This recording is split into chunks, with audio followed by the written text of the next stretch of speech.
Have you ever got it wrong as a leader or a parent? You know, one of those scenarios where afterwards you go, what was I thinking? What did I do? Well, I want to tell you a little story today about Neil and how I ended up in a shouting match with him entirely of my own doing.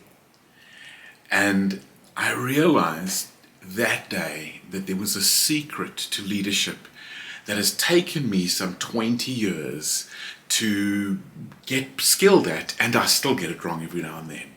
What is that secret? Let's talk about that in this video.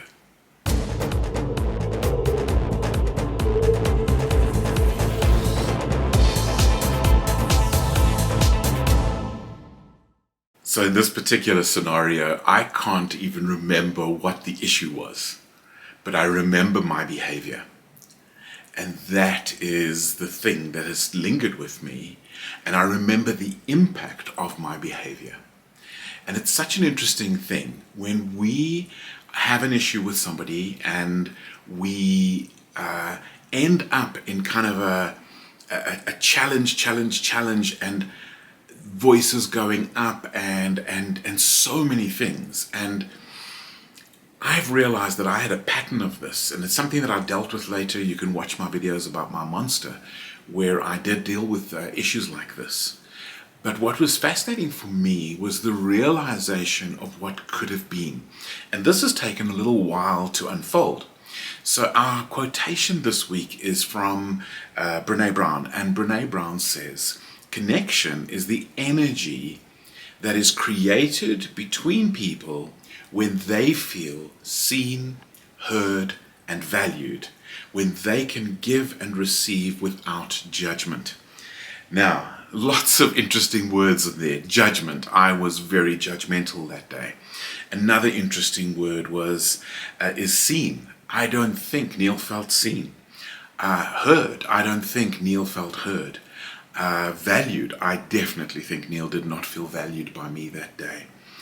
And the first part of this quote is, connection is the energy that is created when people feel seen, felt, and heard. And so my big lesson that day is, how do we make people feel heard? And isn't it fascinating, if you think about scenarios where you have felt heard, how enriching that is. When you think about scenarios where you haven't felt heard, how depleting that is. And so it's a massive key, and it's something that I've tried to make a signature of my leadership. I still get it wrong every now and then, but it has been fascinating to see the impact. When people feel seen, when people feel heard, when people feel valued, it changes everything. The connection is so strong that we can move forward without judgment. And that is inspiring. That is liberating. That creates teaming. That creates a partnership where we can get the results, the triumphs that we're looking for. Do you have a connection story? Do you have a disconnection story? Let's engage. We're going to talk more about this. This is a key element of conscious leadership.